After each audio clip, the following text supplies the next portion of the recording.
M'dzina la Atate ndi la Mwana ndi la Mzimu Woyera. Amen. Ndikulandirenitu abale ndi alongo pano pa Tiyankhule na Ambuye. Chikondwerero cha Christmas chikanali pakati pathu. Tikunena kuti Ambuye watibadwira. Emmanuel, he is with us. God is with us. Ndipo chifukwa choti ali nafe pakati pathu amatipatsanso atumiki oti zikhale zitsanzo oti atiperekeze oti titakhumbira moyo wawo nafenso tiyesetse kuthunthumira kukhala pafupi ndi mpando wa Mbuye wathuyo. N'chifukwa chake lero pa 27 December lachisanu mpingo mayi wathu Ecclesia watipatsa Yohane mpostoli komanso mfalitsi wa mthenga wabwino, the evangelist, kuti tisinkhesinkhe za moyo wake. Mawu athu oyamba akuchokera mkalata yoyamba ya Yohane mutu wa 1 ndime ya 1 kulekeza 4. Chimene tidachiona ndi kuchimva tili kuchilalika tsopano. Inu mudamva chani? Inu mudaona chani? Mukulalika chani? Nanga mukugawana ndi anzanu chani? Amene akutiwerengera mawu oyamba ndi a James Chiwanda kuchokera ku St. Joseph Barikudembe na Miyango Parish mu Archdiocese ya Blantyre.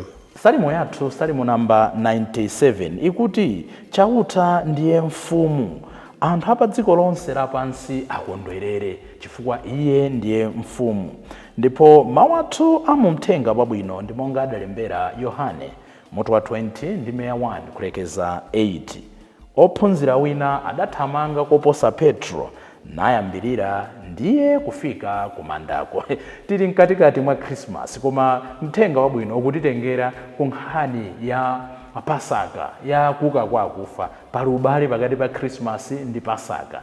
Amene akutiwerengera mawu amthenga wabwino komanso kutigawira mawu ndi Reverend Father Francis Damaseke kuchokera ku Episcopal Conference of Malawi, ECM.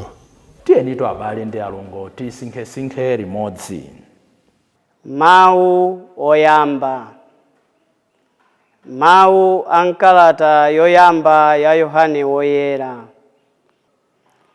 1 Yohane mutu 1 ndime 1 mpaka 4.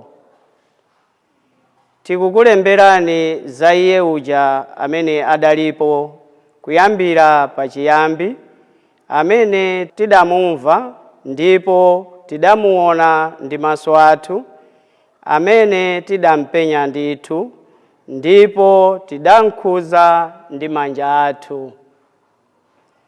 Iyeyo ndiye mawu opatsa moyo. Moyowo udaoneka ndipo ife tidauona. Tikuchitira umboni ndipo tikukulalikirani za moyo wosatha umene unali kwa Atate ndipo udationekera. Chimene tidachiona ndi kuchimva tikukulalikirani kuti inu mukhale ndi mtima umodzi ndi ife. Kuyanjana kwathu tikuyanjana ndi Atate ndiponso ndi mwana wawo Yesu Khristu. Tikukulemberani zimenezi kuti chimwemwe chathu chikhale chathunthu. Mawu a Ambuye.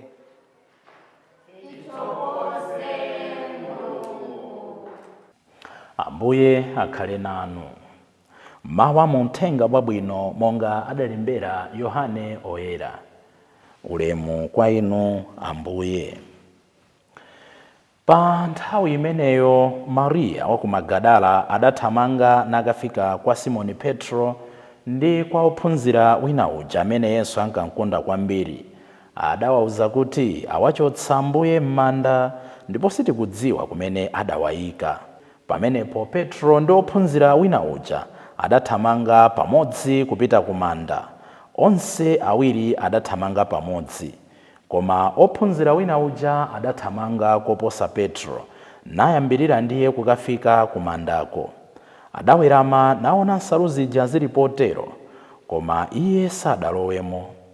Simoni Petro adafika ali kumtsatira. Adalowa m'mandamo, adaona nsalu zija zili khale potero, ndipo nsalu ija imene idali kumutu kwake, nsaluyo sidali pamodzi ndi nsalu zina zija, koma padera payokha popindapinda. Pamenepo ophunzira wina uja amene adayambira kufika kumanda adalowanso. Ataona zimenezi adakhulupirira. Mthenga wa Ambuye. Ulemu kwa inu Ambuye Yesu Kristo.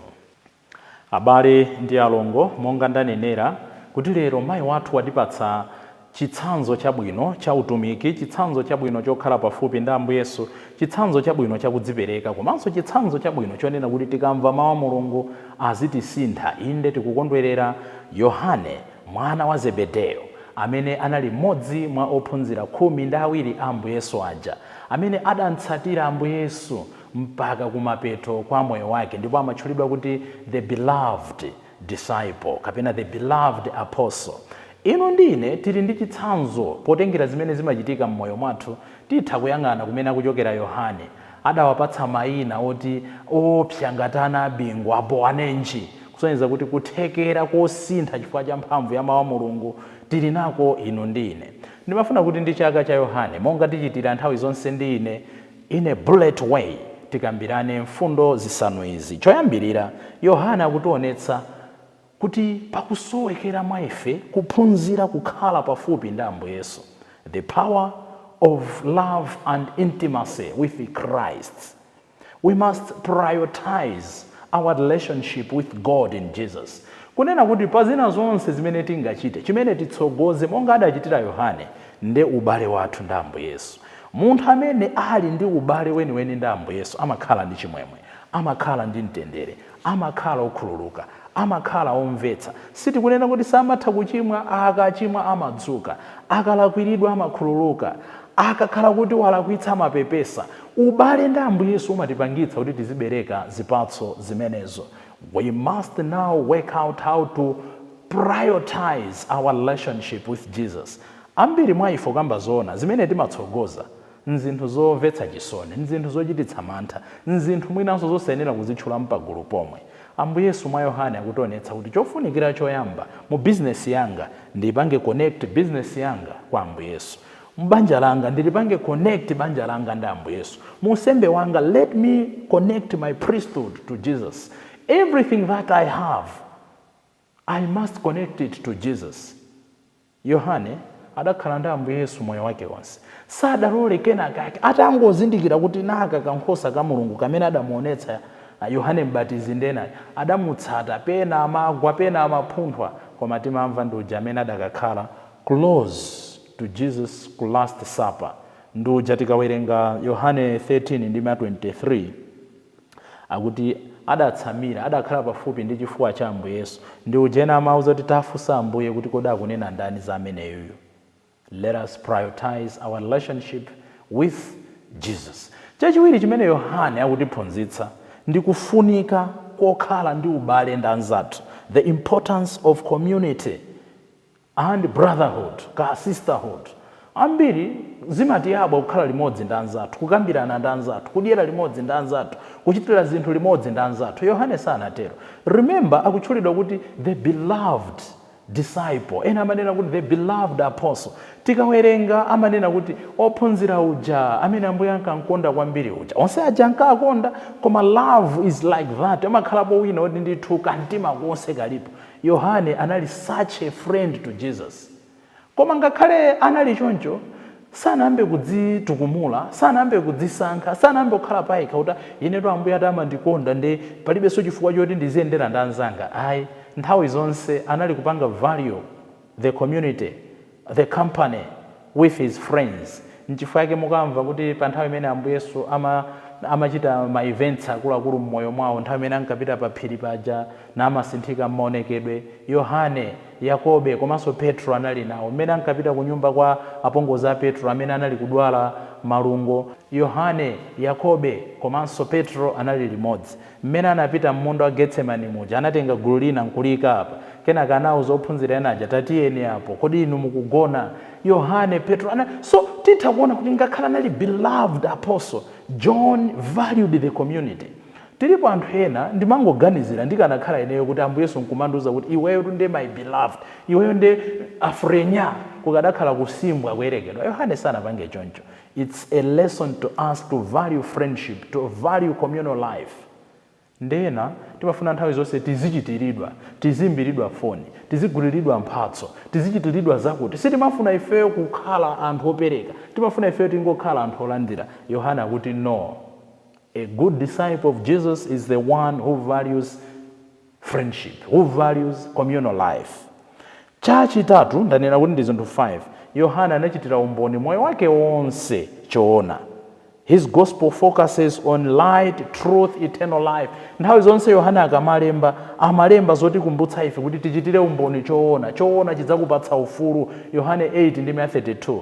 The point is, tili nazo nyengo zosiyana-siyana zambirimbiri zimene timakanika kunena choona, zimene timafuna kubisa choona. Zimene zikutipanga connect to fundo number 4, kuti Yohane nthawi zonse sanabwerere mbuyo kuchitira umboni kuti Yesu Khristu ndiye mwana wa Mulungu. Yesu mwana Mulungu, Yesu mwana Mulungu, muli nafe pano. Inde. Amakhala nafe, ali nafe. Komatu ena ukamba zona, timasankha nthawi yopanga fellowship ndi Ambuye Yesu. Nyengo zina timafuna kumthawa. Nyengo zina timafuna kubisala kuti ndife akatolika. Timafuna kubisala kuti ndife akhristu. Ndrama ikakula timafuna kubisala kuti ndife akhristu. John sana sinthe machitidwe yake. John sana sinthe zichitochito zake pamaso pa Ambuye Yesu. Chotsirizira iyeyo atakhululukidwa ndipo adamva Ambuye Yesu ali pa mtanda paja akunena kuti mwakhululukire onsewa. Tikaona kuti Yohane mmoyo mwake monse anapanga practice forgiveness. He experienced forgiveness in his life as shown by his transformation from being the son of the thunder due to their fiery temperament to become a pillar of love, a beacon of hope. Inu ndine aliyense ali ndi gray area, aliyense ali ndi kabanga kenakake, koma ndizotheka kukhala anthu ochitira umboni chikhululuko. Kugwa tizigwa koma tizidzuka pozindikira kuti iye amene amatikhululukira ndioposa zimene ife timalakwiridwa. Ife zimene timakhululukidwa ndizoposa zimene ena amatilakwira. Yohane mpostoli, Yohane mfalitsi wa mthenga wabwino atithandize, atipempherere, ndipo zitsanzo zake ndi moyo wake zitithandize kuti timtumikire Mulungu mokondwa ndi momasuka.